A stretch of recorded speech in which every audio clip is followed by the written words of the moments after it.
This is a special edition of Channel 4 News, Hurricane Erin.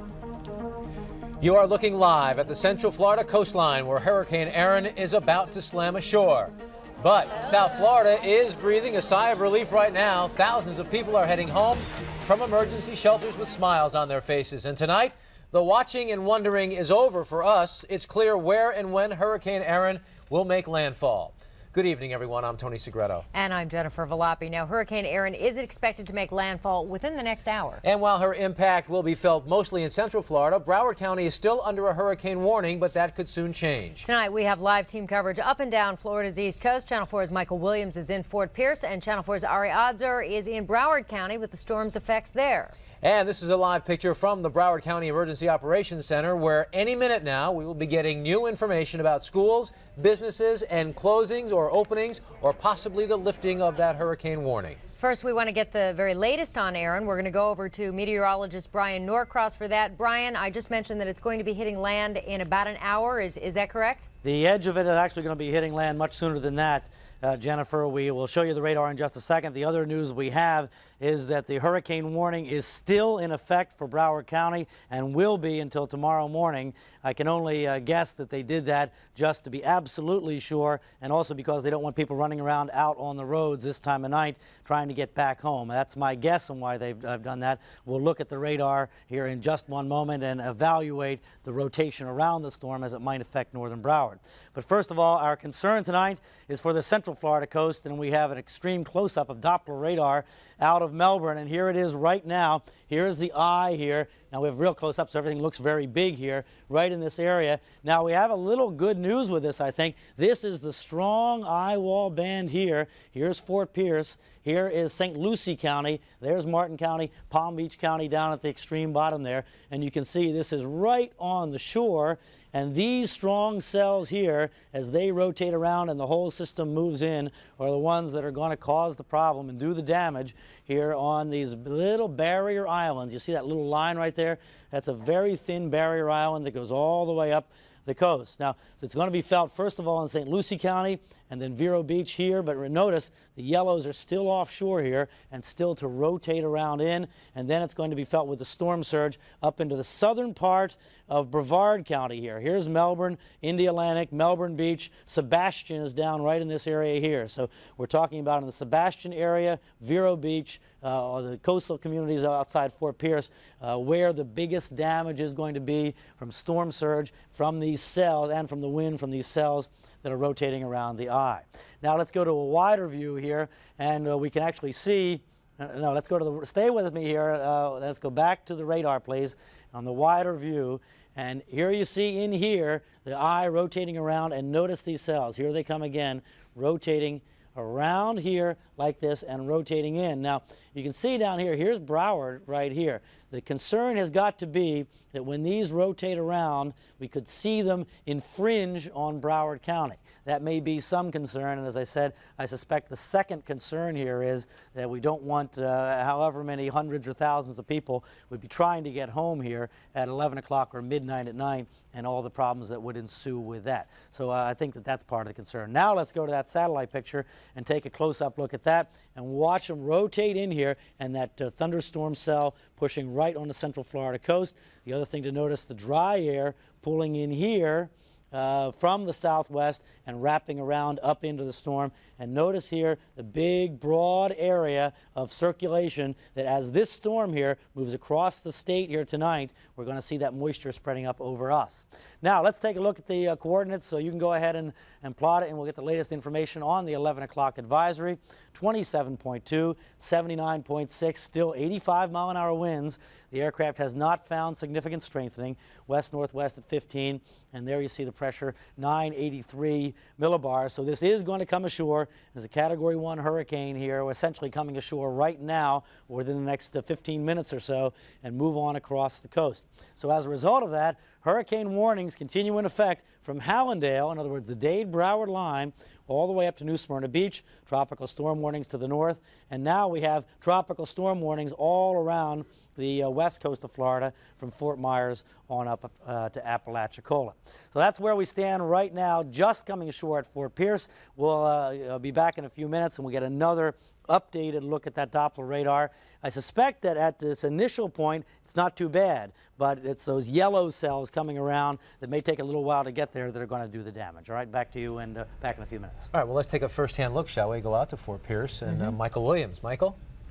Tony, we are standing right next to the Indian River, or the Intracoastal Waterway, and a few miles beyond us is the Barrier Island area, and then of course the Atlantic Ocean, which Hurricane Erin is churning across as we speak. Behind me you can see the palm trees whipping in the wind, and everybody here battening down the hatches. They didn't think they'd have to worry a lot about this storm, but suddenly they found out they would, and now everybody bracing to bear the brunt of Hurricane Erin. On Fort Pierce Beach, the sheets of rain became heavier and more prolonged as the evening wore on. Buildings are boarded up out here, and police are out and about trying to make sure there are no last-minute stragglers. And at intracoastal bridges, police are making sure that no one else can get back out to the barrier islands. They've been closed down since 6 p.m. tonight. We're not allowing any traffic over, and trying to get everybody off the beach. At the Fort Pierce Civic Center, some 300 people are gathered to ride out Hurricane Erin, a storm that until early this day they didn't really think they'd have to worry about. The main concern of the police department is the safety of people on the beach. This particular shelter is for people with special medical needs. Some here are wheelchair bound, others are on oxygen. All of them require the help of relatives who have come along, and also the help of doctors and nurses who will stay with them through the night. We're doing pretty good. This is, they've got it fairly well run, and there are not a million people here, and they have food, and when the coffee pot works, they have coffee. This is our first time. My husband's sick, and with the 3 children, it's very scary.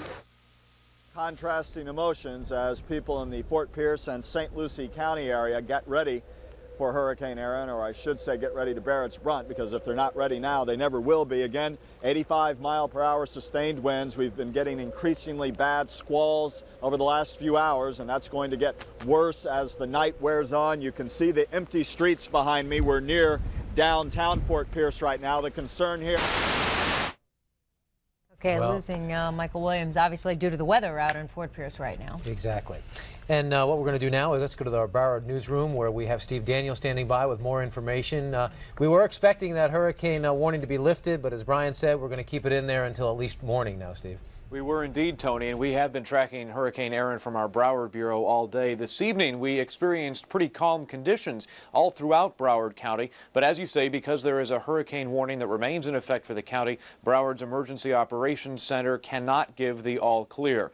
Channel 4's Danielle Knox is standing by live at the EOC in Fort Lauderdale with more on all of this. Obviously, they're in a quandary there. It's been a relatively mild evening here, but because the Hurricane Center insists that the hurricane warning be up from really all of Broward County, they are stuck with this, it sounds like to me, Danielle. Absolutely right, Steve. The hurricane warning remains in effect, but in about 5 minutes or so, we expect to hear the definitive word from this newsroom you see here. As you can see, the phones basically have stopped. They're not ringing that much at all, but in about 15 minutes, Jack Osterholt will hold a mini press conference here in this room about 11:15 to let us know what the definitive word is. But what we can tell you right now is that if you're a parent and you're wondering if your child should go to school tomorrow, they should. Broward County schools will be open tomorrow. We also know that BCC, Broward Community College, will be open as well. So that's the very latest for now. We'll see you in about 5 minutes or so to let you know about this hurricane warning for Broward County. Steve, back to you. Danielle, it sounds to me, based on what you're saying now, that the people there at the EOC in Broward may well lift this hurricane warning despite what the Hurricane Information Center is telling us tonight? And they can very well do that. That's what I'm understanding at this point. In fact, we talked to Steve Alexander just a few minutes ago, who told me that the reason they decided to open up the schools tomorrow is because they can do that. Even though there is a hurricane warning, they can allow the kids to go back to school tomorrow, so they will do that. But as far as things like mass transit, buses, and that kind of thing, whether or not county workers should report to work tomorrow, whether or not commuters should go to Tri-Rail tomorrow to get to work, will still be determined at about 11:15 or so, Steve. So we really are in a holding pattern. Although it looks like bluer skies, we really can't say for sure until 11:15 and we hear from Jack Osterholt. Steve? All right, Danielle, very well. We'll check back with you in about Alrighty. 5 minutes or so, or as soon as you get that word, we'll go back to you immediately live for that. While emergency management officials ponder their options there at the EOC, we want to bring you a list of the openings and closings we do know about right now for tomorrow. Here they are on your screen. All Broward County schools schools will be open. We want to give you a list of the city offices around Broward County that will be open. Coral Springs, Davie, Hollywood, Miramar, Wilton Manors, and Tamarack will all be open. Tamarack initially told us earlier this evening they would be closed, their city offices. They now say they will be open. I do want to indicate to you, though, that the recreation programs, summer camp programs for kids in Coral Springs and Wilton Manors will be closed tomorrow. All Broward County colleges, community colleges, all campuses will be open, as will Nova Southeastern University. Well, people in the northern parts of Broward County, especially in the coastal areas, spent the day wondering what Erin would bring. Tonight, there was really a collective sigh of relief as hurricane strikes farther north into Martin and northern Palm Beach County. Channel 4's Ari Odzer joins us live now from Pompano Beach, where a lot of people are celebrating tonight. Ari? Steve, it's turned into quite a pleasant evening here in northern Broward County. The bridges across the Intracoastal are open now. Most of the businesses around here are still boarded up, this place being a notable exception. The manager here at Piranha Pat's tells me he has had big crowds all day, even before it was clear that Hurricane Erin was not going to hit this area. You certainly couldn't tell that any of these people were ever worried about Hurricane Erin. We boarded up everything that we could board up. We brought in everything we could bring in, and now we're relieved, and here we are, having a few beers, having dinner, and thank God it's over. But throughout northern Broward and southern Palm Beach counties, there were plenty of people not willing to throw caution or their homes to the wind. No, I really don't think the major part of it's going to hit here, but I think I'll just do it as a precaution because my wife's a little nervous. We're on Military Trail in Deerfield Beach heading into Boca Raton. We saw these guys in front of us with plywood, obviously heading back to board up their house. So you're here boarding up to protect the kitten and the rest of the family? Yes. We're just getting ready for the hurricane. Bad weather means good waves. An excellent day for surfers. It's good out there today. I'm really enjoying it. The waves are nice and big and just a little bit choppy. I think after the storm, maybe the waves will get a little bit bigger, I'm hoping. Meanwhile, sheriff's deputies prepared for the worst. It never came. Now, police tell me that the evacuations went smoothly most of the day. Most people cooperated. And tomorrow, with any amount of luck, people can wake up in northern Broward County to probably a normal business day. Reporting live in Pompano Beach, I'm Ari Odzer, Channel 4 News. Ari, thanks very much for that live report from Pompano Beach tonight. We have been receiving an awful lot of reports and phone calls, actually, inquiries here to our Broward newsroom. People wondering what they should do. Is it okay to go back to their homes in coastal areas, along Broward County's coastal areas? And frankly, at this point, it's difficult to dispense any advice in that regard because we just don't know what the Broward County Emergency Operations Center is going to tell us tonight with regard to lifting the hurricane warning. Danielle Knox, though, is standing by there at the EOC, and we will be going back to her as soon as we get some definitive word from them. Again, we're expecting that sometime within the next few minutes, so we do ask you to stand by if you live in Broward County, and we'll bring you that information as soon as we get it. For now, let's go back to Tony and Jennifer in Miami.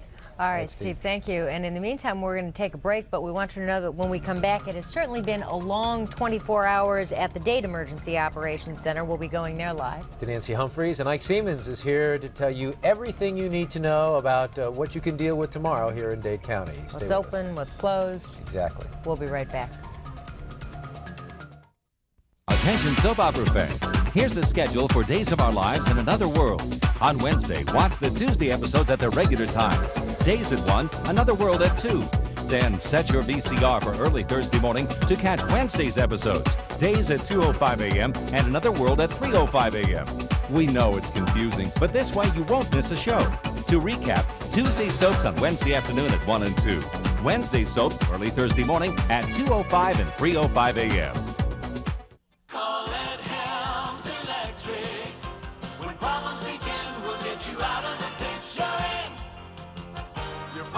Shocking and you need it repaired.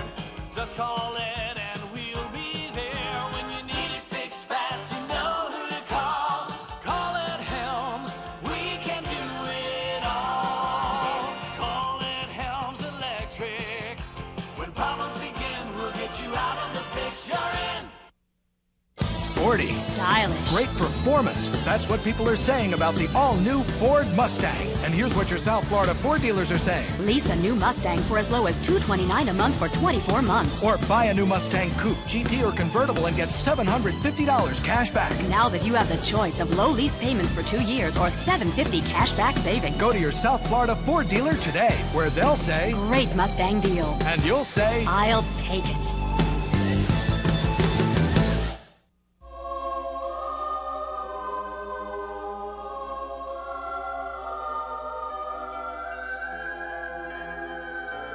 This is your moment to be beautiful.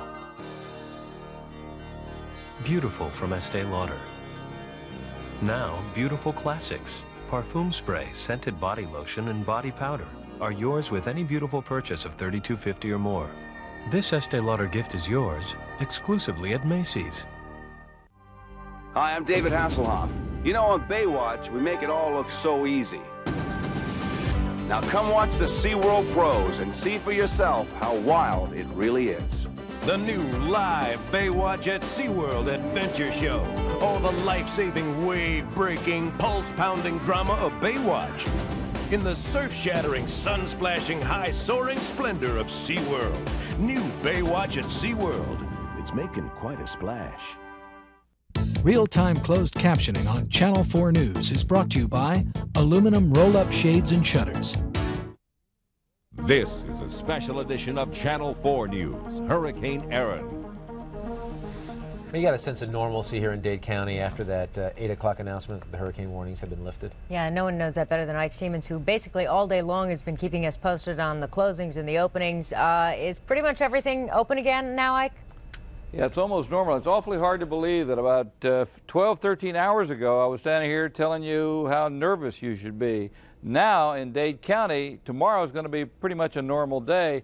Let's take a look at what we've got going for us tomorrow. The public schools are all open, even though it's summer school. The kids will be back. FIU North and South campuses, Florida Memorial College in North Dade will be open, and all Miami-Dade campuses will also be open. However, the University of Miami is taking another day off, so they won't be there. Okay, let's go to the government offices. Just about everything is back to normal there. Federal, state, and county courts are open, so just about all government offices will be open tomorrow. Now, if you're looking for that mail, you should get it tomorrow. All postal operations will be back in service, and all public libraries that are supposed to be open will be. Some are normally closed Wednesday, as you know. Transportation. Miami International Airport should be fully operational. Most of the airlines will be having abbreviated schedules in the morning, but by midday they should all be back up and running. Call the airline that you're interested in. Miami-Dade Transit will be open. That includes buses, Metro Rail, and Metro Mover. One thing for people who require special transportation services, those are usually people with medical problems. There will be some special cases tomorrow, but basically special transportation services won't be back until Thursday. And now we want to go back over to the anchors. I think we have a special announcement coming up from Broward. Actually, right, yeah, we want to go back to Danielle Knox, where they are getting ready to make that announcement in Broward now and what they're going to do about the warning. Danielle? We're actually still waiting. We thought that he walked in. Actually, he did walk in. This is Jack Osterholt, the county administrator. He is going to make a statement about those hurricane warnings. Let's listen. We'd like to let you know that after careful consideration and talking to the National Weather Service and National Hurricane Center, they have agreed with us that it looks as though hurricane warnings will be lifted in Broward County sometime during the night. And they're willing to give us that statement so that we can say to you now that when that happens, we will run business as normal in Broward County tomorrow. That includes county government, the sheriff's office, the school board, and the court system. So assuming that all this holds, business will operate as usual tomorrow morning. We would like all of our employees to report to work. The buses are going to operate as usually, and we'll have some advisories on closing down the shelters that are currently open as the night goes on. So we want to make sure that we could get the information to you as quickly as we could. We weren't able to provide this information until we got a release from the National Hurricane Center that the advisories, that the warnings were going to be lifted. And now that we've got an assurance that that's going to happen sometime during the night, we're ready to say to you, contingent upon that occurring, that we're going to operate as normal tomorrow morning. Again, that includes the county government, the school board, the sheriff's office, and the court system. And we'll answer any questions that you may have. Danielle Knox from Channel 4, just a question. What does this mean for people who are in shelters right now? Should they start to go back home or should they wait? Well, there is still a warning in place. We still may have some rough weather tonight. That's a decision that they need to make independently, individually. We will be closing the shelter sometime tomorrow in the mornings, so that people will be releasing people out of those shelters tomorrow to go home. In many areas, especially in the southern part of the county, it's probably okay now, but we're going to have some rough weather, and if people feel safer in the shelters, we're glad to have them for the evening. Anybody else? How do you think things went? I think they went very well. We are very pleased with the way. All right, you heard the definitive word there from Jack Osterholt, who's the county administrator here in Broward County. The hurricane warnings have been lifted. What this means is that, as we told you before, school will be in tomorrow. Transit buses will be working tomorrow. Things like Tri-Rail, county workers will be going back to work tomorrow. So it looks like business as usual here in Broward County after a rough couple of days. Back to you.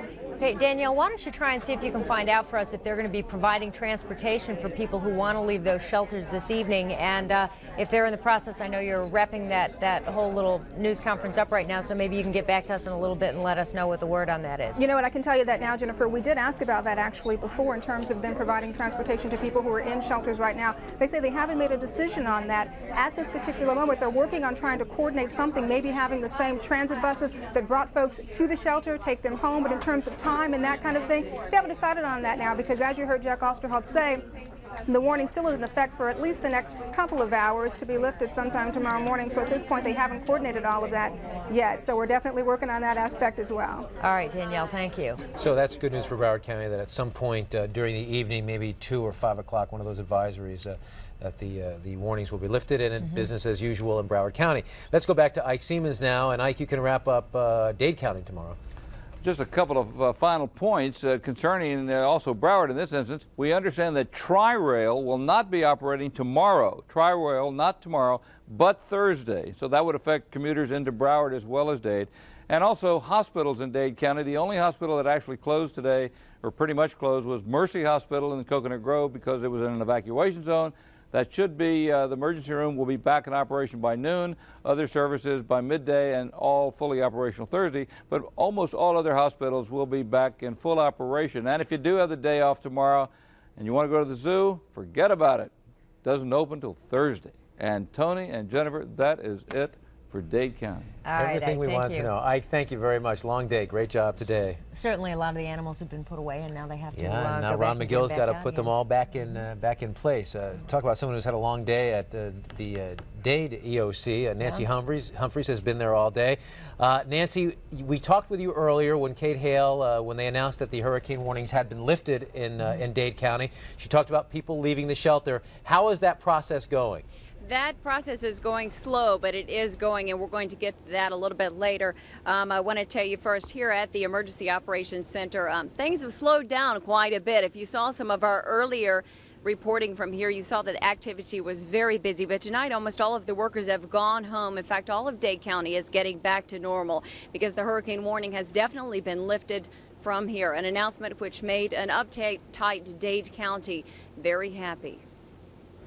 Their conclusion is that Hurricane Erin is not a life-threatening storm for Dade County. It was 8 o'clock Tuesday night when Dade County residents learned their hurricane warning had been lifted. But emergency officials reminded residents we are still facing the bulk of the hurricane season. I think we're really lucky that we didn't have to go through this again. But the decision to evacuate, the actions people took were appropriate. They were absolutely appropriate with the information that we had. So we want to make sure that people don't get complacent because we missed this one. Emergency Operations Director Kate Hale says the county is extremely pleased at the way things went with changes implemented after Hurricane Andrew. It was a long day for emergency workers manning telephones, answering questions, but in the end, Good night. It did turn out to be a good night as Dade County emergency workers headed home. A skeleton crew will remain at the Emergency Operations Center because officials do expect thunderstorms and gusty winds for Dade County and possible flooding. Particularly certain trailer parks in the North Miami Beach area along Biscayne Boulevard in North Miami Beach, Miami Shores, as well as some of the coastal regions heading up into the Aventura area. Those are areas that are kind of low there, and we must have a high priority as far as if evacuation should be needed. We'll have to do it as soon as possible. However, those who had been evacuated from Dade County coastal areas were allowed to return home from shelters if they wanted. But students in Dade County don't have a decision to make. School is on for Wednesday. We're not going to have the kids sit out. It's too costly for the youngster missing class, not getting credits. And now we want to go to some video that we just got in. And Tony, maybe this will answer your question as well as some other questions people may have about the shelters. This is a shelter at Kinloch Elementary at Northwest 43rd Avenue. The people here should be happy because they've been told that they can go home. However, we found out they're not too happy because the buses haven't come for them yet. They say they've been waiting for hours. They were told the buses would come. The buses would come. It's a lot of elderly people, some sick people.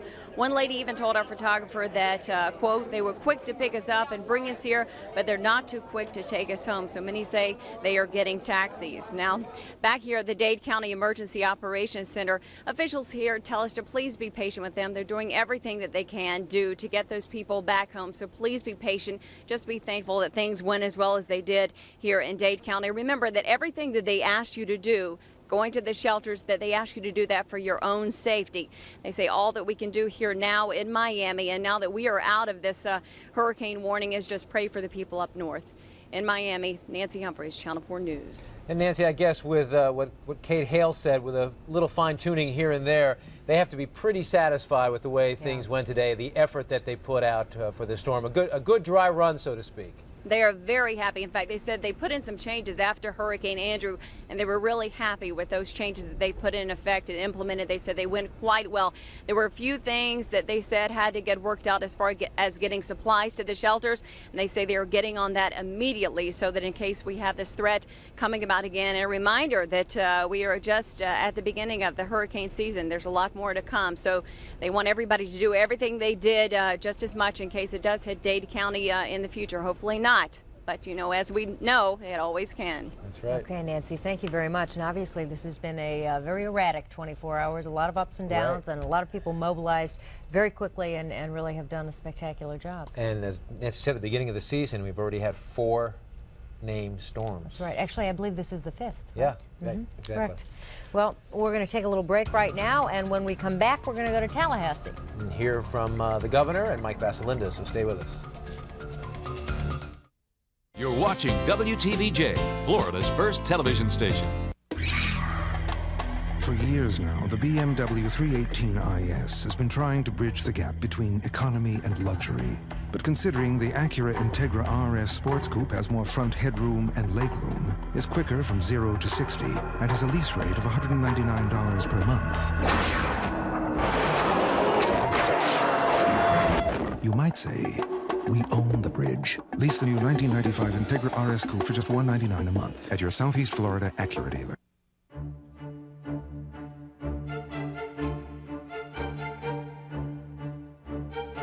Unique, with an inner fire and an irresistible natural beauty. There's no mistaking a brilliance that lasts forever. Surprise her with a diamond beyond all her expectations. Every 15 seconds, a woman is beaten by her husband or lover. If you're getting hurt, get help. Contact a family violence shelter.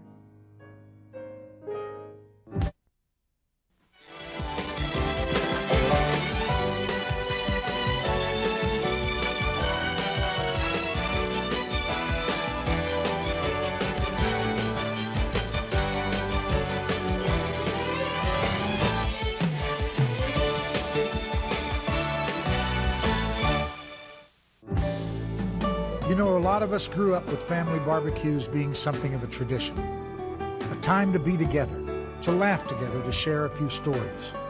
A time to look across the table at the people you love the most. And to my mind, that time's worth more than anything else we could ever give each other. Now try Kenny's downright kickin' barbecue chicken. Get a quarter chicken, 2 sides, and a muffin for just $3.99. Kenny Rogers Roasters. There's goodness here. Well, we're competing, but we feel we've got to win. Walmart had promised us that if we could produce a quality product at a competitive price, that they wanted to buy from American sources. But the reason we got it and the way we got it is because of our quality. All you have to do is just take one look at it and you'll see the difference. Well, there it is right there, made in USA. Right here in Dallas, Texas. We care, we really do. If we didn't care, we wouldn't be here. The most important thing to us is the quality of what goes in the truck. This is a special edition of Channel 4 News, Hurricane Erin. Governor Childs, as you know, cut his vacation short to come back to the state of Florida when he heard about, at the time, Tropical Storm Erin and then Hurricane Erin. We also had FEMA mobilized in the state, in Gainesville and in Orlando. Right, and it was yesterday, actually, that the governor declared a state of emergency for the state of Florida. We heard from him live earlier this afternoon. Mike Vassalinda is in Tallahassee right now. Why don't you update us, bring us up to date on where the governor stands tonight, what he's saying, and what he's doing for the rest of the state? Well, Jennifer, this room full of emergency planners that you see here have a long night ahead of them. Most of them will be here until about 8 a.m., and some of the decisions they make tonight could have a real serious impact on how quickly people recover from this storm. What they're telling us here, though, is that the good news is that Erin is expected to cause only light to moderate damage. Besides the telephone, and by 2 a.m. Thursday to be located just south of Apalachicola. The coffee machine is perhaps the most popular device at the State Emergency Operations Center tonight. As long as it holds out. About 100 people will spend all night monitoring Erin.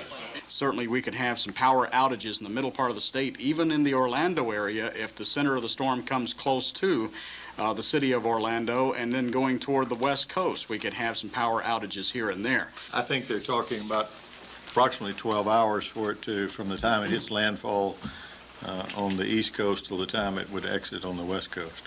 The storm provides a special challenge. Planners have to simultaneously plan for recovery on the peninsula while at the same time planning for Erin to hit the panhandle. We're working closely with the Federal Emergency Management Agency and all the various agencies that make up the response team and making those various plans and preparations to support those various phases. And not knowing exactly what the storm will do or where has all of these people playing what-if game. And what if 25 counties close their state offices tomorrow, because that's exactly what's going to happen. About half of the state's 67 counties have taken some kind of precautionary steps to deal with Erin. Right now tonight there are about 140 shelters open, housing about 5,000 people. And so far, Tony and Jennifer, about 600,000 people have been evacuated because of this storm. We're live at the state EOC in Tallahassee. Mike Vassalinda, Channel 4 News. Back to you, Tony and Jennifer. All right, Okay, Mike. thank you. Thank you very much. Let's bring Brian Norcross in. Dade County, everything's back to normal tomorrow. Broward County, same thing will happen as well. What can the people expect in the morning when they get up to go to work? They get to deal with some weather? I don't think so. I don't think it's going to be that quick. I think it's going to take longer into the day for this bad weather to move over. I mean, I could be proven wrong. Things are always, and how bad always will it changing. be? It could be quite squally. And one of the debates that no doubt they were having at the National Hurricane Center was, well, do we just make people think that it's all over and we end up getting squalls moving through with winds of 50 or 60 miles an hour in gusts? You know, that's a difficult debate that they have to be having. As we talked about much earlier today, often in weaker storms, some of the worst weather you get is in the bands outside the storm. And that may, for us, well, absolutely certainly turn out to be true. And even some places relatively close to the eye wall. If it's a part, you'll see on the radar in just a second, a part of the eye wall doesn't have many storms with it, that may go completely by, and then the backside, where a particularly strong squall happens to get them, may cause more problems. So it's not a uniform, concentric, nice thing. Not nice, but you know, you can understand clearly and predict clearly in a weaker, more disorganized storm as it is in Hurricane Andrew type And storm. we're not out of the woods yet as far as potential flooding in the next couple of days either, right? No, it just really depends on whether we get coming across us one of these bands in a, and it happens to be in the same place over and over again with a line of storms, just like any other kind of very heavy rain event. So anyway, let's take a look at the radar. I want to make you feel a little good about yourself here. We'll start with the Doppler radar here for South Florida and take a look here, first of all, at us, and then look to the north. Now, watch, first of all, you clearly see Hurricane Erin here, and I want you to notice this down here. This is not rain. Notice the dry slot pulling in here and then wrapping up around Hurricane Erin, and there is the eye right there as it moves ashore. Right, this is the eye wall in here. We're going to show you a close-up on that in just a second, moving ashore right around the Fort Pierce area and the north side of the eye wall right around Vero. But notice the dry air pulling in here, now covering Dade and Broward County. I have my hands on Dade and Broward, so we're thinking that here in the short term, it's not going to be any problem at all. More questionable is what's going to happen if we get affected by these feeder bands coming in, and as this storm pulls this way, when might that happen? Let's look at the satellite picture here, and you get a wider view of this whole thing and the amount of moisture coming in. Here you see the eye right there, that bright spot coming ashore, and look at the tremendous amount of moisture. Now, look at the state of Florida here, 350 miles or so, and then compare that to the width of this storm. So it's going to take a long time, even once the storm goes up this way. We run the risk of getting a lot of this moisture just drug over us for quite some time, and that's why there's still concern about the possibility of flooding. It's not going to happen in the morning, more likely later tomorrow and perhaps on into Thursday.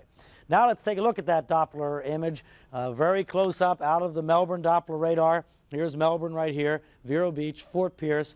Now if you recall at the beginning of the show, we get these every 6 minutes by the way, this yellow here was up here, and I said the concern is going to be when that rotates around. Now that's just coming into the barrier island there, just offshore of Fort Pierce and Vero Beach. And then this here is more associated with the eye down in here, is the real strong stuff. So that's going to rotate in, the eye is going to move this way, and then that's going to rotate in. So in this area right in here is where the strongest winds are going to be.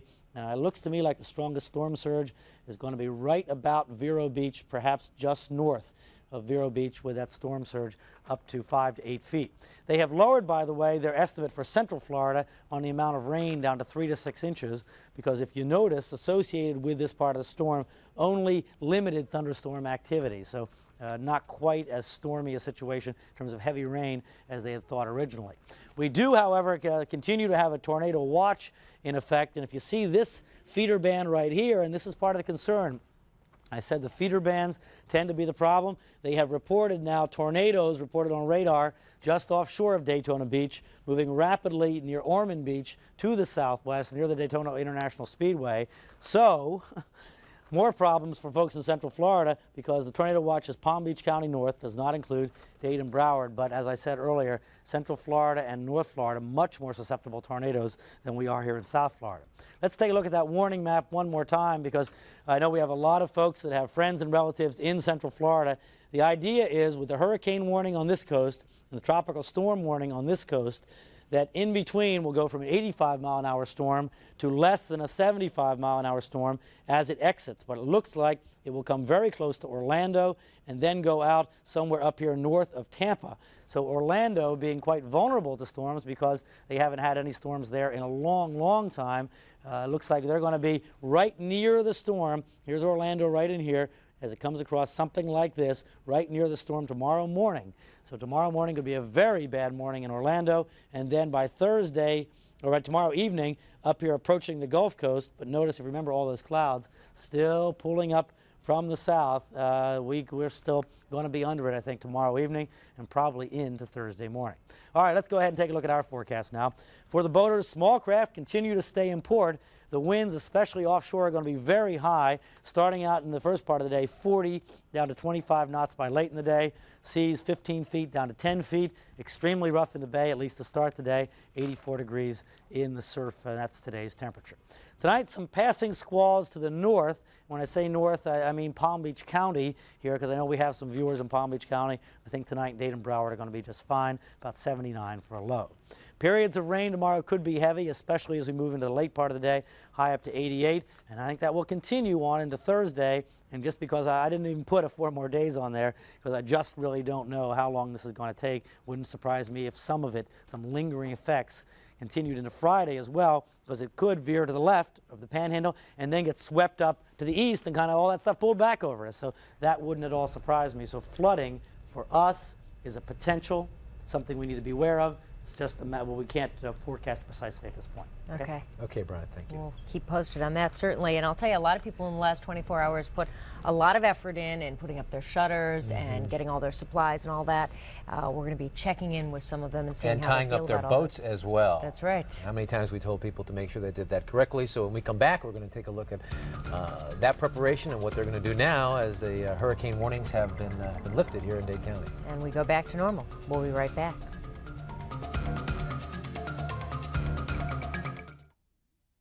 This is tonight's Florida Lottery new Fantasy 5 for August 1st, 1995. Match all 5 numbers and be one of over 100 weekly winners taking home an estimated $20,000 each.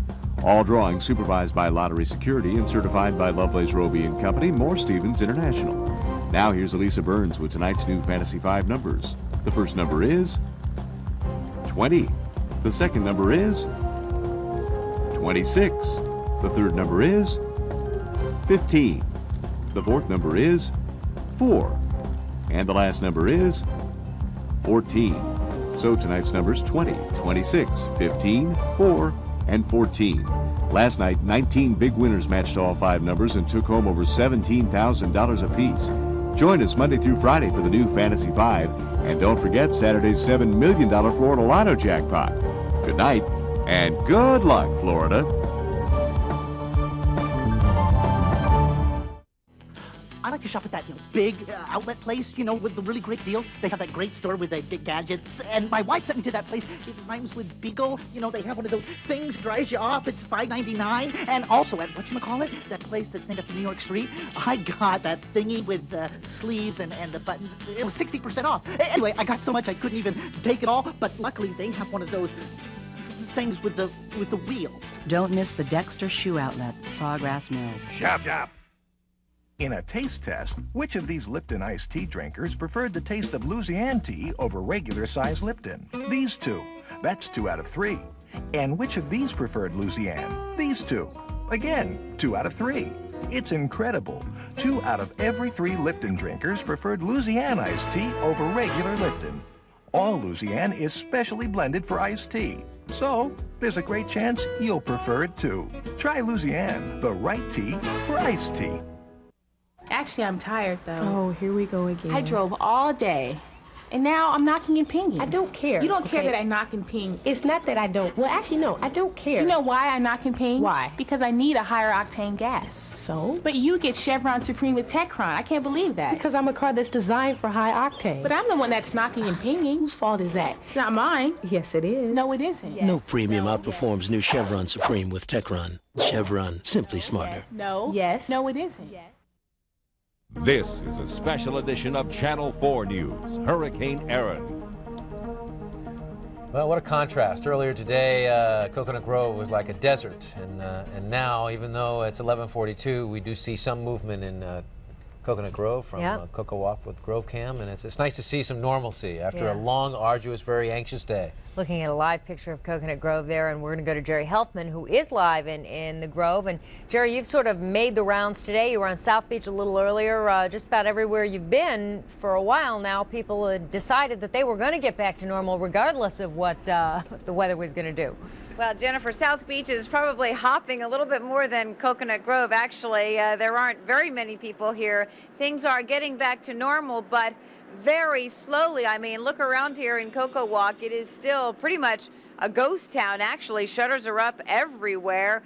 Apparently, probably a lot of the people business owners and people who boarded up their businesses and homes are so tired from all of the work. They're probably home sleeping, getting a good night's rest for all the taking down that they'll have to do tomorrow. However, across the street, there are signs of life.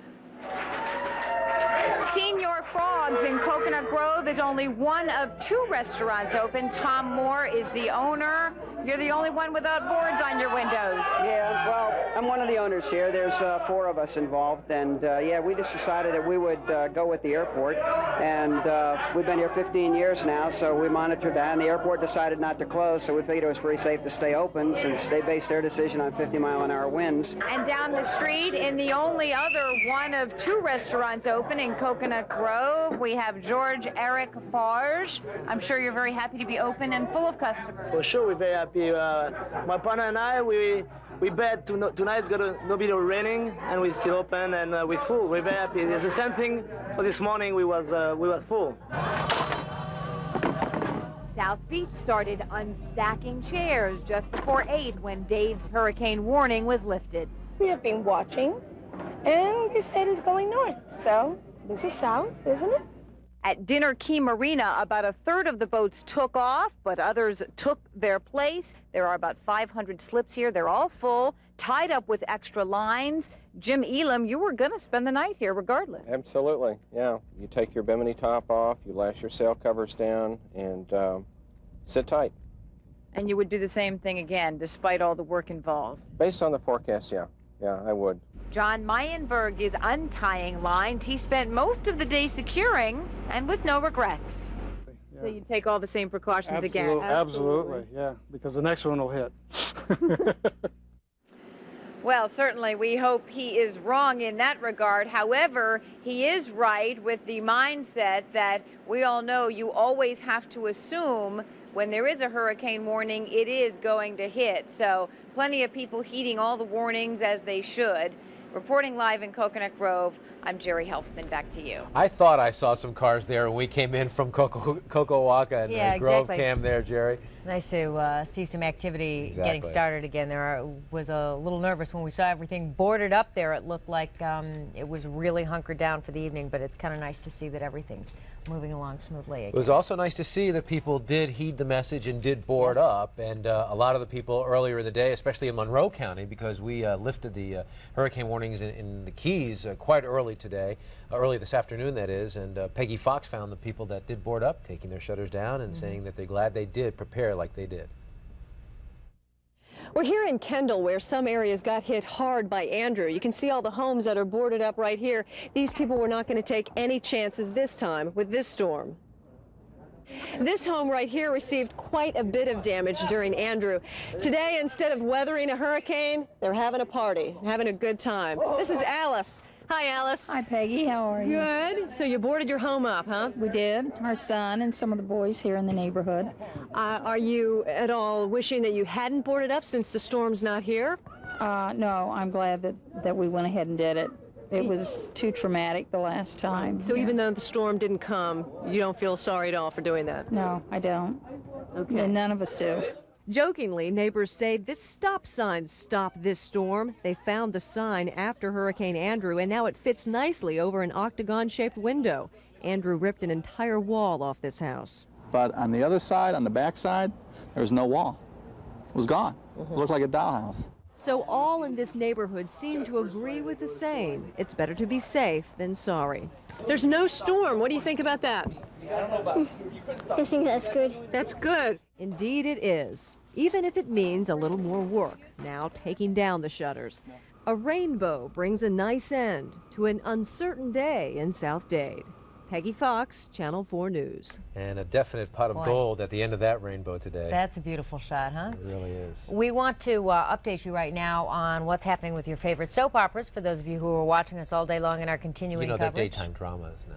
Oh, excuse me, soaps, daytime dramas, whatever. If we can put the screen up, let's take a look. Days of Our Lives and Another World. What you missed today will be seen tomorrow at 1 and at 2 o'clock in the afternoon at their respective times. And then because we're running today's tomorrow's will be seen overnight in the AM on Thursday. So your best bet at 2:05 and 3:05 for Days of Our Lives and Another World is to obviously set your VCR. Yeah, I think that would probably be in order, huh?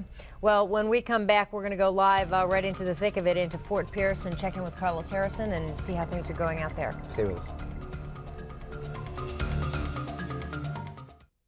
Powerful. Roomy. Great safety features. That's what people are saying about the Ford Taurus, America's best-selling car. And here's what your South Florida Ford dealers are saying. Buy any new Taurus now and get $2,000 cash back. Save up to $3,100 on select Taurus models. Or get 5.9% financing for up to 48 months. Now that you have these three great choices, go to your South Florida Ford dealer today. Where they'll say, sensational Taurus savings. And you'll say, sold. Yes, I'm on a very strict diet. I can only eat foods that taste good.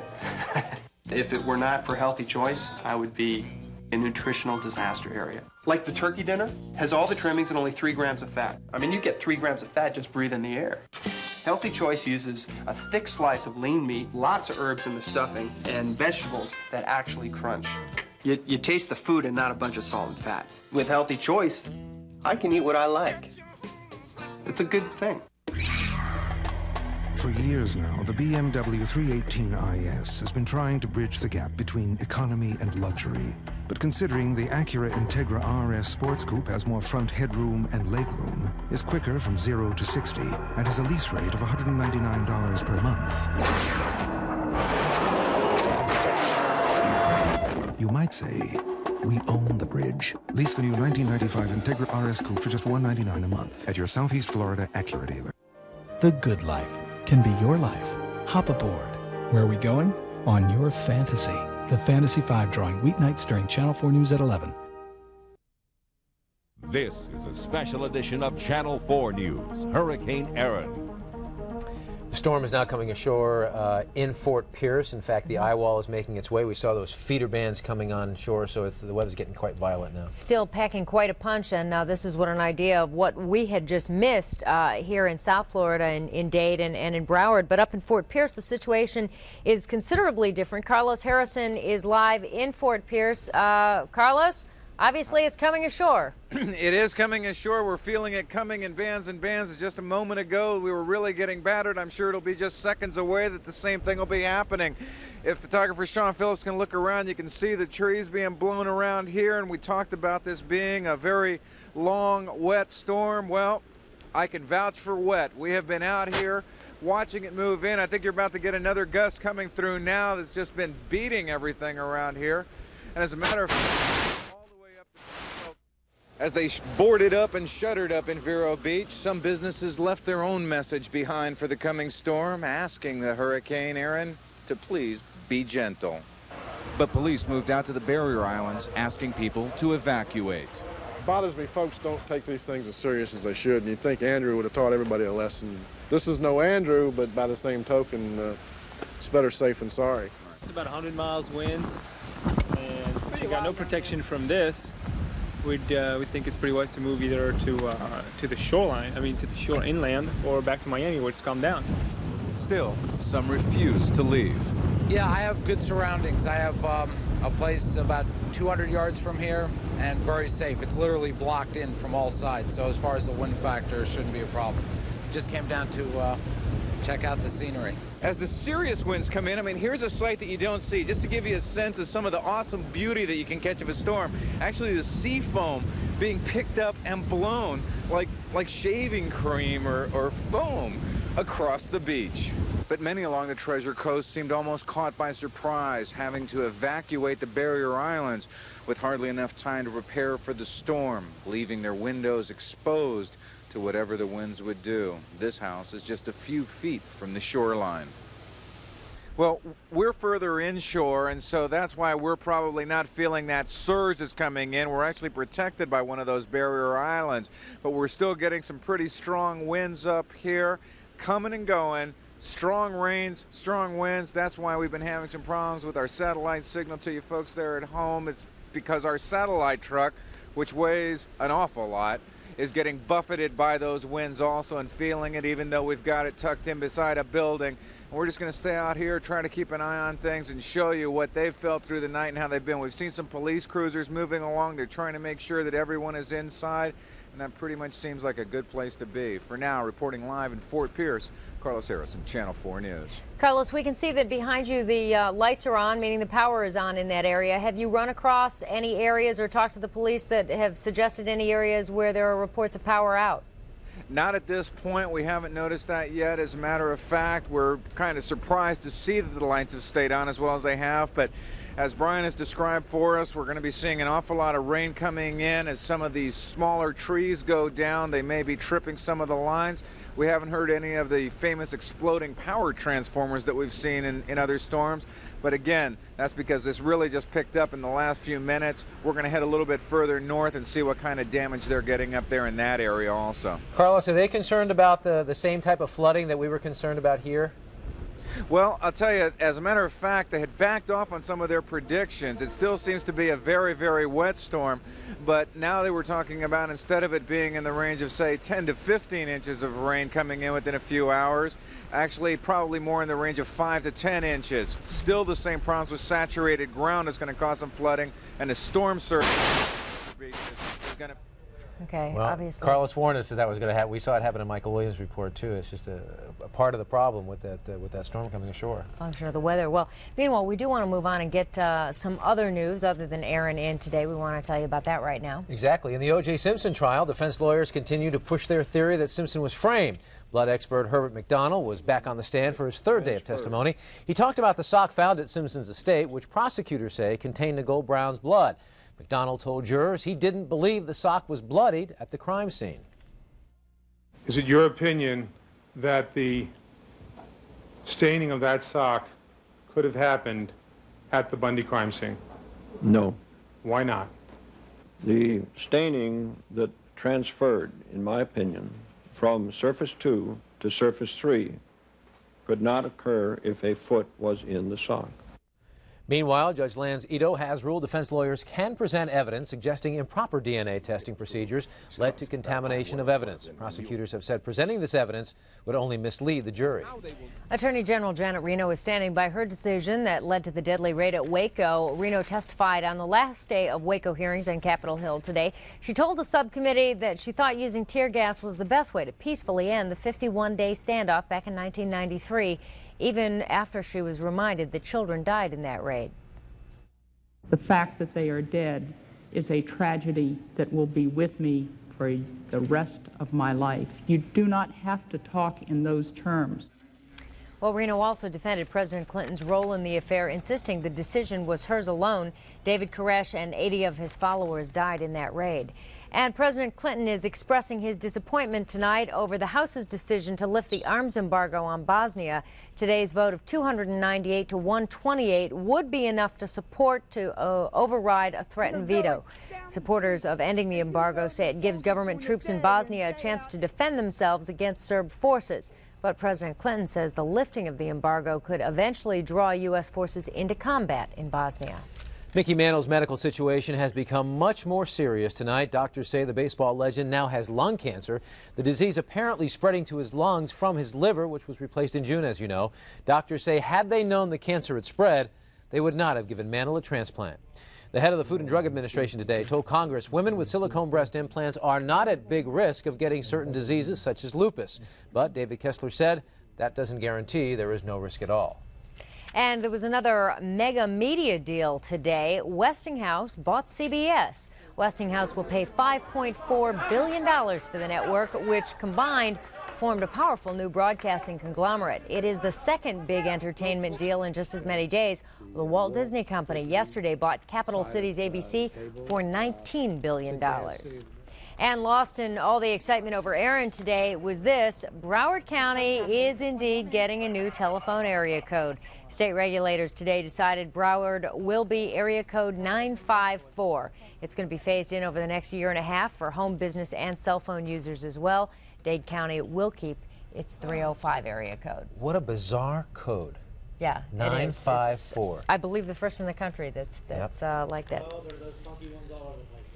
No, Brian Norcross, those funky ones all over the place. We'll get to you in a minute. We're going to take a commercial break, talk more about Erin when we come back. Come back with Brian. Stay tuned.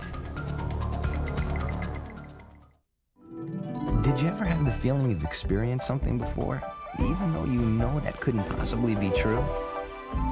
After all, Boston Market is brand new, so you know you've never had the rotisserie roasted chicken or turkey breast before, or double glazed ham, and yet everything seems so familiar.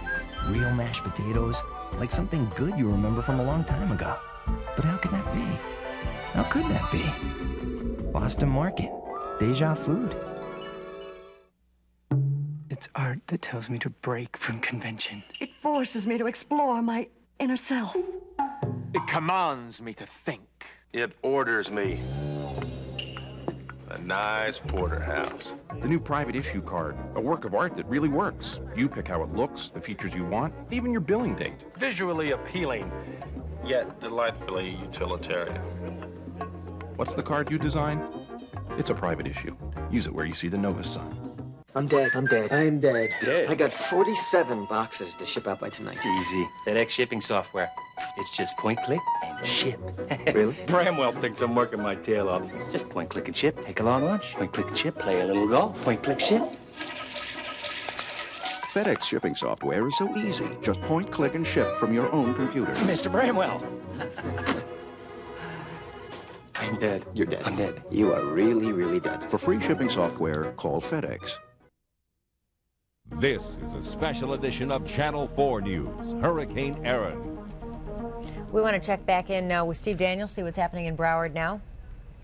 Jennifer, Tony, just a quick update here from the Broward Bureau on what's happening here tonight. Because the hurricane warning remains in effect for Broward County, the people at the EOC here in Broward County have been unable to lift the hurricane warning here, which affects all of the emergency procedures. But they do expect that hurricane warning to be lifted overnight, and they do say that business will proceed as usual here in Broward tomorrow. That means all schools will be open, government offices and courthouses, all of that will be open. There is one important closure, though, to tell you about. Florida Atlantic University, all 6 campuses in the Broward area will be closed tomorrow. They are scheduled, though, to resume, and classes will resume on Thursday. Well, as we wrap up our coverage here in the Broward Bureau this evening, we want to tell you about one family we found on Fort Lauderdale Beach. Now, while most of you probably spent your day trying to avoid Hurricane Erin, this family actually was hoping the hurricane would sock it to its house, would come right over its house and barrel right into it. Channel 4's Robin Kish tells us why. As night falls on Fort Lauderdale's beach and Hurricane Erin makes her way up the coast, this house stands guard, a house that is built to be hurricane-proof. Inside the home on the first floor, you can see basically what makes this house different from many others. Well, this house is built, like you said, to be entirely hurricane-proof. The pilings go down to 35 feet. We're standing in the basement right now, which is not really a showcase. We are still under construction here. But all these walls here are breakaway walls. This is very similar to what you'd see in the Keys as a stilt home. Once the walls break away, this house stands on stilts, and with 140-mile-an-hour winds or 9-foot waves, 10 feet of erosion, this house will not be moved. Earlier in the day, when residents were told to evacuate the beachfront, the Rush family decided to stay put. We aren't going to move because of the hurricane, you know. We got the boards up as best we can, and we're just going to ride it out. If the storm rises about 8 feet to 10 feet, it goes right through, knock the walls out, the windows out, they're gone. Top structure is fine. Earlier we were preparing for the storm. It looks like it's not going to hit us here, so we've got a few guests that came over, and we're just glad that it's not going to be hitting here, although there wasn't a whole lot of concern if it did. Why not? This house will never go away. It's here forever, and the best insurance that you can have to protect your belongings and whatever is to make a house that will last forever. This will be through every hurricane that'll ever happen for 100 years.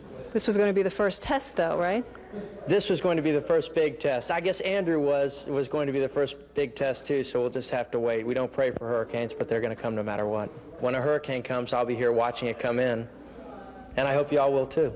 In Fort Lauderdale, Robin Kish, Channel 4 News. And the Rush family says next time they hope to have bulletproof glass in place. They, in fact, say they're going to take those boards down, put bulletproof glass in so that they can actually sit in their living room during the next storm and watch it all from their living room window. Tony and Jennifer? All right, Okay. Steve. Thank you very much. Steve. Well, some sports news today. Shall we talk about that? The Florida Marlins in Montreal on the road to take on the Expos. And the Marlins beat Montreal 5-2. That's 5 wins in a row now for the Marlins. And believe it or not, that is the longest winning streak in the National League. Andre Dawson, just off the disabled list, had 2 RBIs, as did Charles Johnson. Well, neither rain nor threat of a hurricane can prevent Don Shula and the Dolphins from getting their 2 practices in today at their complex in Davie. In fact, tight end Eric Green, out with a shoulder bruise, as you know, returned to practice today. However, I don't expect him to play in Friday's exhibition opener against Jacksonville at Joe Robbie Stadium. By the way, the kickoff time set for 7 o'clock. However, Coach Don Shula did say that Danny Marino would see limited action against the Jaguars on Friday night. So a lot of people will not only breathe that sigh of relief that Erin didn't come today, but celebrate in their own way by going to Joe Robbie Stadium on Friday to watch a little football. Indeed. And as we get ready to say goodnight tonight, Brian Norcross, you started us out very, very early this morning. You've been on the air ever since. Why don't you wrap it up for us and tell us where we're heading for tomorrow. All right, let's take a look at what we're seeing on the Central Florida coast. And I don't like to show you this. I can tell you that right up in here is where my folks are, and I can't get a hold of them tonight. But I'm sure they're okay. But it's kind of a funny feeling. But here's the first band that went through Fort Pierce, where Carlos Harrison is. Here's the next little broken up band. So that's the gap he was in when he was talking to us here. So another band to come in. But notice up here, big storms to yet rotate around, coming through the Vero Beach area. Again, with the eye down here. And here is the part where we expect the storm surge to be in the Vero Beach area. Now, let's go to the wider raw view that we were showing you earlier on. And again, this is something we use in the Storm Center to just for sort of behind-the-scenes stuff. We normally don't show this, but here it really gives you a good idea of where the eye is here, where the strong storms are to the north. And look at this band right here rotating into Daytona Beach. And that one had a tornado reported in it and several rotating clouds within that band. And that's why the tornado watch continues in effect for Central Florida, in fact, north of Palm Beach. Very clear eye here, though, with structure all the way on the back of the eye, back in here to rotate around. So it's going to be very stormy, off and on, perhaps wind gusts near 100 miles per hour in some very selected locations, because you see it's a fairly thin band there with the bright oranges where you might have a 100-mile-an-hour gust and sustained winds in the 75 to 85 mile per hour range as this goes by. So here comes the eye, comes across here, Orlando in this area here, so they're going to be on the right side, certainly under the Disney World, under the threat here tonight of tornadoes and very high winds, probably the highest winds they've ever seen since Disney World was built. And by the way, in this part of Florida, this is the first hurricane since 1949, and so they have thought for many years that they were hurricane-proof, in spite of the fact, if you go back in the records in the 1880s, they had several hurricanes come through here, but somehow people don't want to think about that. But in any case, this is something they are not at all experienced with right there. Now, in the satellite picture, we can compare what is going on there to what's happening to us. Watch as we go through here and watch the center of the storm right in here, coming ashore right now. You notice, once again, the purples, watch right here, developing right at the shore, the very heavy thunderstorms, but dry air being pulled in over top of us, and that's why we're between these storms and these storms right now. But eventually, as this business goes across the state and up toward this way, all this moisture down to the south, I think, will be pulled up over us. So tomorrow, we're still thinking our weather is going to deteriorate. We're very grateful that we didn't have to deal with this. We feel badly for the people up north. But I just do want to remind you, it is August 1st. It's not November 1st here. We're definitely on the upswing part of the season. So I think we gave the good advice earlier on. You have your hurricane supplies. You practice what you're going to do. If you took precautions today, you did exactly the right thing. And congratulations to you. And if you didn't take precautions, you need to think about it really hard, because these people up here were in the hurricane warning area.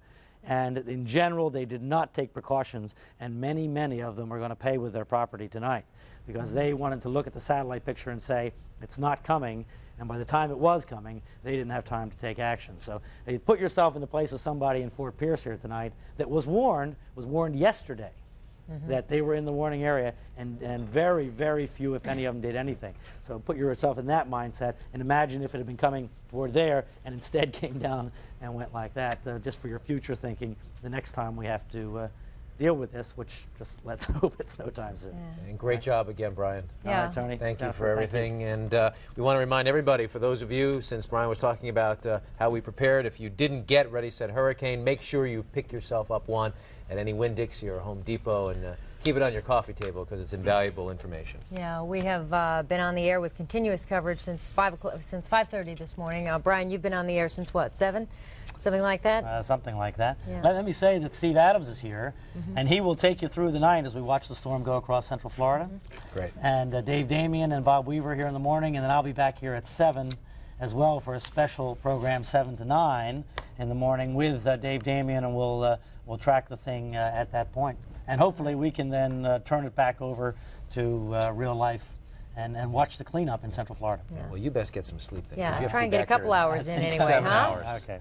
Okay, Thanks, and that'll Brian. do it for Great this job. special edition of the Channel 4 News. We now join Jay Leno in Progress. Thanks for joining us, and sleep well, everyone. Have a good night.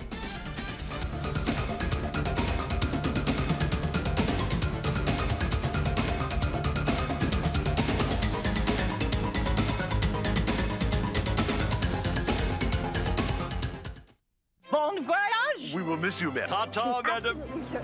Off you go. I believe she's gone, sir. Fun saver, give us a belly flop, old girl. For those moments of serious fun, Kodak introduces our best one-time use camera, the Fun Saver Pocket. Sleek design, easy flash, Kodak Gold film. Hello. Welcome back. What? The new one-time use Kodak Fun Saver Pocket. It's serious fun.